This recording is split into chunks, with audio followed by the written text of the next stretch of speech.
برادران عزیز، این چه مصیبتی است، این چه امتحان و بلایی است که خداوند پیغمبر بر ما میفرستد. برادران عزیز، حالا هم این همه بلا و مصیبت را کار طبیعت می‌دانید؟ حالا هم نفهمیدید که این همه بلا و مصیبت به سبب عملهای بدی ماست؟ حالا هم از آن گناهانی که در پنهانی ها انجام می‌دهید توبه نخواهید کرد؟ حالا هم در شبکه‌های اینترنتی با سخنان فحش و پهن کردن ویدیو و صورت‌های زنان این برهنه و لوچ در پی بی‌حیا کردن و به فساد کشیدن دیگران هستید؟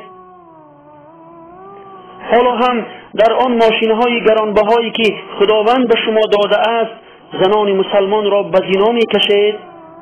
یک بار هم فکر نمی‌کنید که خداوند روزی از این نعمت‌های داده اش ما را می‌پرسد؟ حالا هم نفهمیدید که چرا خداوند بر ما چنین بلا و مصیبت‌ها را می‌فرستد؟ حالا هم برای توبه صادقانه کردن آماده نیستید؟ وقتی شراب می‌نوشی، زنا می‌کنی، حق مردم را می‌خوری، عذاب خداوند که در حال نآمد گمان می‌کنی که خداوند تو را بدون هدف و بی‌فایده پیدا کرده است. این همه آبخیزی، قحطسالی، زلزله و دیگر نوع عذاب خداوندی سزای بداعمالی خود ماست و خداوند عذاب بعض گناهانمان را برای ما می‌چشاند تا از گناهان توبه کنیم و به سوی الله رب العزت بازگردیم. الله متعال در قرآن عظیم الشأن می‌فرماید: استعیذ بالله ظهر الفساد في البر والبحر بما كسبت أيدي الناس ليذيقهم بعض الذي عملوا لعلهم يرجعون. بسبب بد اعمالی مردم در خشک و دریا یعنی در روی زمین فساد پهن شد.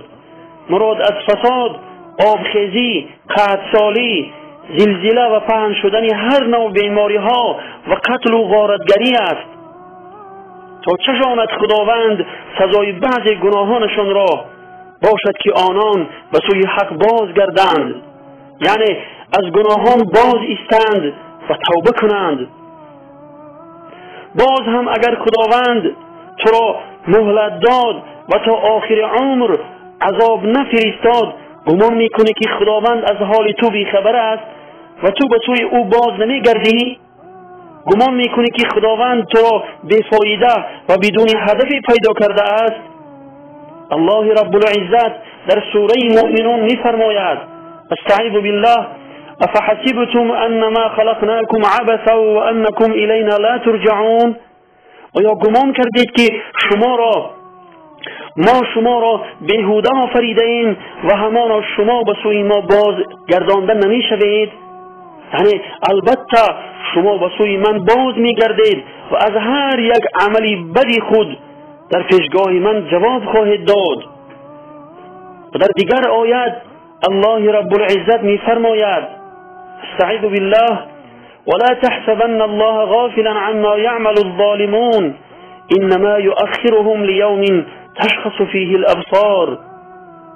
و گمان مبر که خداوند از آنچه ستمکاران میکنند بیخبر است، نه بلکه کیفری آنها را برای روزی که چشمها در آن خیره میشوند و تأخیر میافکند. یعنی خداوند سزای ستمکاران را تا روز قیامت و تأخیر میاندازد و صبر میکند، ولی آن روز که فرا رسید هر انسان ظالم و ستمکار برای هر یک ظلم و ستم خود سزای مناسب خود را میگیرد. پس ای شخصی که در پنهانی ها گناه میکنی، وقتی خداوند گناهت را ستر کرد و پوشانید و در حال عذابش را نفرستاد، از رحمت و صبر پروردگار سوء استفاده میکنی و باز هم گناه کردت را تکرار میکنی. ای شخصی که در ماشین خود زنان فاحشه را برای زناکاری سوار میکنی، ای شخصی که همراه زنان فاحشه به لب دریاها رفته و فسق و فساد مشغولی، ای شخصی که در شبکه‌های اینترنتی و پنهان کردن ویدیو و صورتهای زنان این برهنه و لوچ هستی و در پی بی‌حیا کردن دیگران هستی.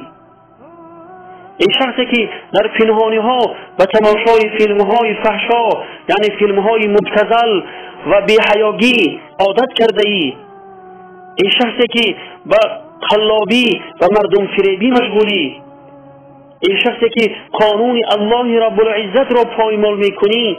تو گمان میکنی که وقتی در آن ماشین گرانبهای خود برای زناکاری زنان فاحشه را سوار میکنی، وقتی حق دیگران را میخوری و دیگر گناهان را انجام میدهی، خداوند خبیر از حال تو و این همه عملهای بد و ناروای تو بیخبر است. پس چرا بعد از انجام این همه عملهای بد و ناروای خود توبه را فراموش کردی؟ تو نمیدانی که دروازه توبه همیشه باز است و خداوند انسان توبه کننده را دوست می‌دارد. برادران عزیز، حالا هم دیر نشده است، به سوی خدا بازگردید و از همه گناهان خود توبه نصوح و صادقانه کنید و یک انسانی مطیع و فرمانبردار الله باشید. والسلام علی من اتبع الهدى.